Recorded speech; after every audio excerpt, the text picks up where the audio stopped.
Professor Marcus Templar that provides a very brief synopsis on the forum name issue. Professor Templar is a former US Army cryptologic linguist, certified US Army instructor of intelligence courses, certified foreign disclosures officer, certified all-source intelligence analyst. He is the Macedonian League's National Security Advisor and one of the world's foremost experts on the subject, and an authority on geopolitical analysis and recent history of the Balkan region. Mr. Templar says, "My dear Australian friends, the issue of the final name of the forum is not a matter of ancient history. History is in the past and it is indisputable. It is a matter of national security for Greece, as well as stability, territorial integrity and peace for the Balkan region. Allow me to provide you a very brief synopsis of the forum name issue. The failure of Russian diplomacy to establish a dominant satellite state in the southern Balkans at the Council of Berlin transformed into the impetus to do so after the complete control of the communist forces that established the Soviet Union in October 1917.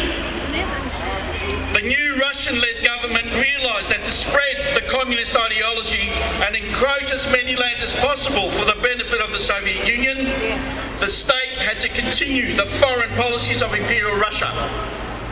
Such a foreign policy meant that for the South Balkans, that the national interests of Bulgaria were identical with the national interests of the Soviet Union. In 1919, the Central Committee of the Soviet Union created a body that would be tasked with the spreading of the communist ideology worldwide through a series of indoctrination. Kristep Petkov Moutzikis, a Bulgarian socialist, published a book in Sofia, Bulgaria, titled On Macedonian Matters. In this book, Moutzikis referred to the Slav population of the region of Macedonia as Macedonian Slavs, or sometimes, in inverted commas, Macedonians. However, explaining on page 159 of his book that the term was regional, not ethnic. It is the same name that Greeks who live in Macedonia have been using for thousands of years and still use today. There is no Macedonian ethnicity. It never was. Ethnically, ancient Macedonians were Greeks, as there are over 4 million Macedonians currently residing in the Greek province of Macedonia and throughout the world. But let's keep focused on the present. During the 5th World Congress in mid-1924, the Communist Comintern issued a lengthy resolution titled Resolution on National Question in Central Europe and the Balkans.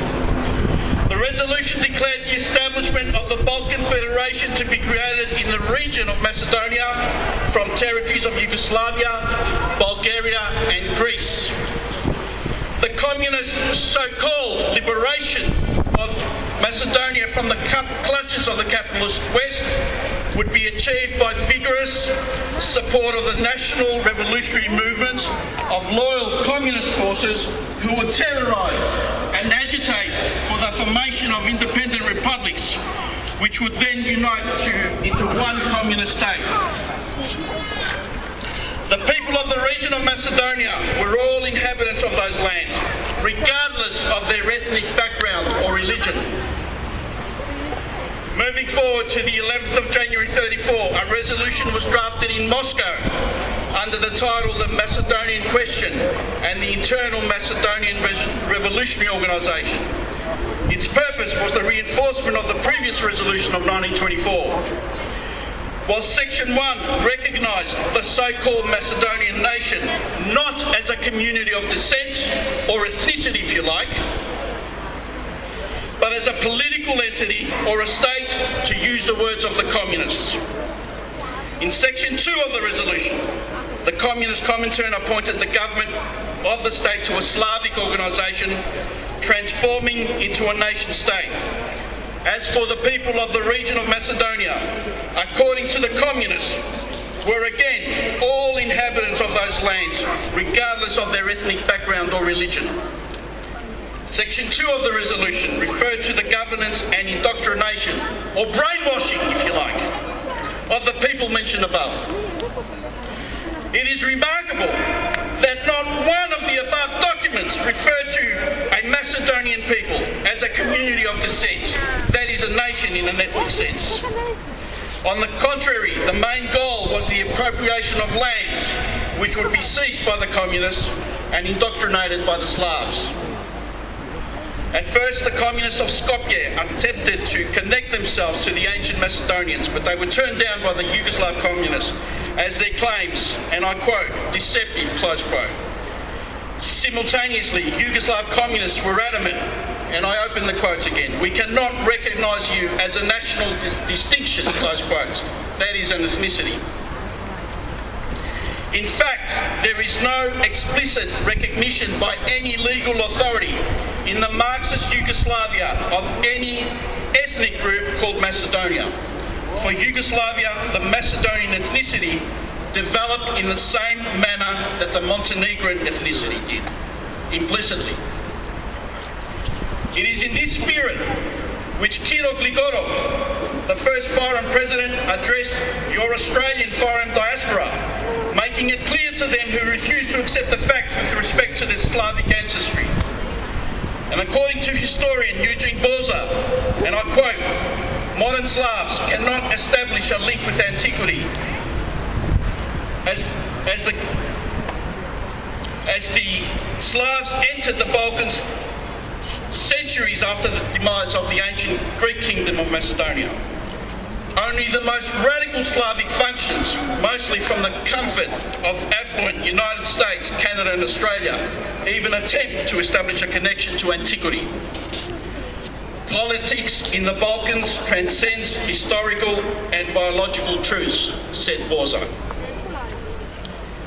The Marxist government of Yugoslavia let the so-called Macedonian ethnicity develop only to use it as a tool for further expansion. Such a seemingly preposterous ethnogenesis could establish a birthright of Slav people over the land of Greek Macedonia with the port of Thessaloniki as its prize. Thus, the concept of pseudo-Macedonia was developed. The foreign diaspora had developed a notion, what kind of Macedonians are we if we cannot claim ancestry to the Macedonians of Alexander the Great? Under monetary, non-monetary influence and political extortion of its diaspora, politicians of the forum at first entertained the thought of their blood relationship to the ancient Macedonians. However, as the time passed, this pure wishful thinking developed to a staunch belief and beefed up by distortion, twisting and manipulation of historical facts turned into irredentism, or rather expansionism. Since the independence of the Forum, Greece has confronted and endured aggressive predisposition to include, but not limited to, demographic manipulations, forgeries of history, and relentless disinformation, especially from the foreign ultra-nationalist diaspora. If one desires regional stability and peace in the Balkans, one must help eradicate the source of the evil. Stop assisting the verbal and tangible provocation of the foreign diaspora in the world. Sincerely yours, Marcus Templar.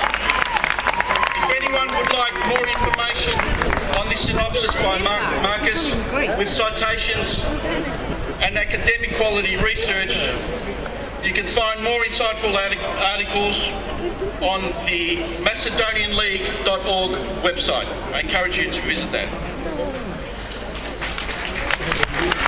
So, ladies and gentlemen, we see from Professor Templar's synopsis on this issue that the legacy of Cold War politics is the emergence of pseudo-Macedonism, and that has created a very volatile situation in the Balkan region, putting its people on a course of conflict.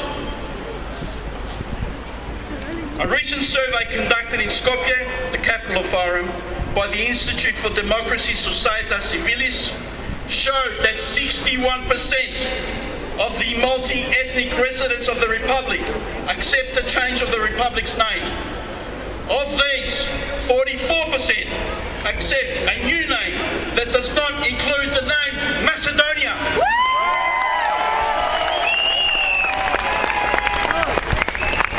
While in recent times, pseudo-Macedonism was heavily propagated by the previous corrupt and ultra-nationalist Gruevski government, the people of Fyrom have finally elected a government whose leadership are showing signs of progression and willingness to repair the country. They appear to be dismantling the pseudo-Macedonian policy the previous government so vigorously applied, spending billions of euros on a project that transformed Skopje city centre into a kitsch, Disneyland type of ancient Greek park. All the while inflation was rampant, unemployment soaring, and the state being rejected from joining global institutions that would guarantee their security and put them on the road to prosperity. In the bid to transform public opinion, many of its leaders and influential personalities have accepted or have acted responsibly and have followed the example of their first president Gligorov and former Prime Minister Ljubko Georgescu in distancing themselves from pseudo-Macedonism.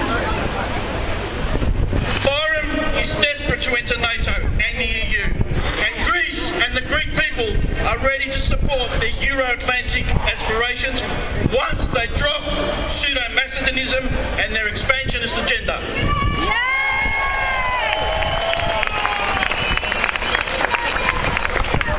Unfortunately, we are not immune to the conflict in this wonderful and peaceful country of ours, Australia, and particularly in the world's most livable city, Melbourne.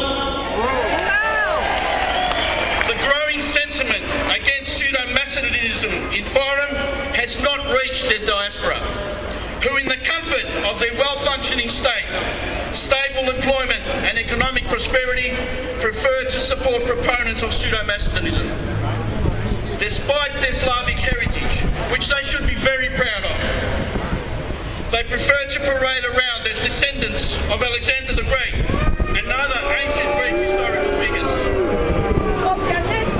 Unfortunately, here in Australia, such supporters are more militant and would not hesitate in provoking anyone that challenges pseudo-Macedonism, even to the point of intimidating and threatening violence. Exactly right. Regrettably, this behaviour has raised its ugly head in Melbourne last Sunday morning, when some Fyrom ultra-nationalists pasted racist and very offensive posters at the Greek Orthodox Church. The posters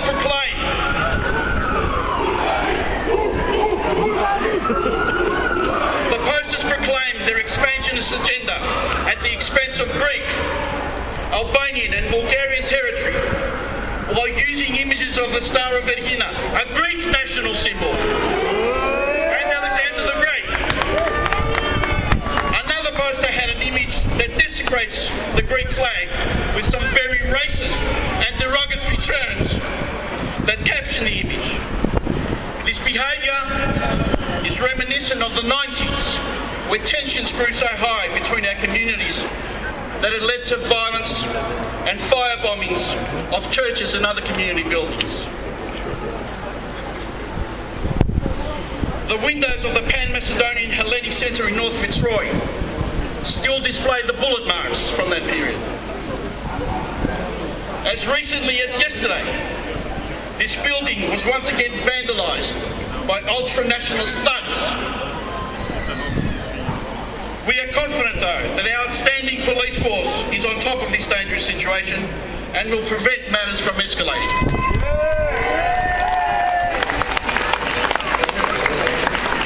We have had enough of this rubbish and remind the Greek government that they have no right to negotiate the use of our Hellenic name and offer future ultra-nationalist governments of the Fyrom the opportunity to reintroduce pseudo-Macedonism. We declare here today that, 1, we call upon our Australian compatriots to support its Greek Australian community's rightful stance against those negotiating the use of the Hellenic name of Macedonia to be part of any composite name of the forum. We let the mainstream Australian media know that we are deeply disturbed and offended by their unjustified persistence in referring to forum as Macedonia, in contrast to UN resolutions and our federal government's policy.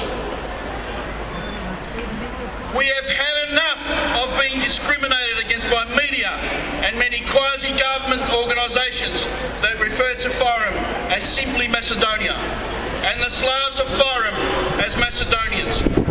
We respect the right to self-determination, but others' right to self-determination does not mean that our rights should be infringed upon. To raise community awareness of the inherent injustice flowing from Australia's foreign community who usurp Greek history and aspire to expand into Greek territory. We want to coexist and live in peace in this wonderful multicultural society of ours without constant provocation and threats from ultra-nationalist thugs.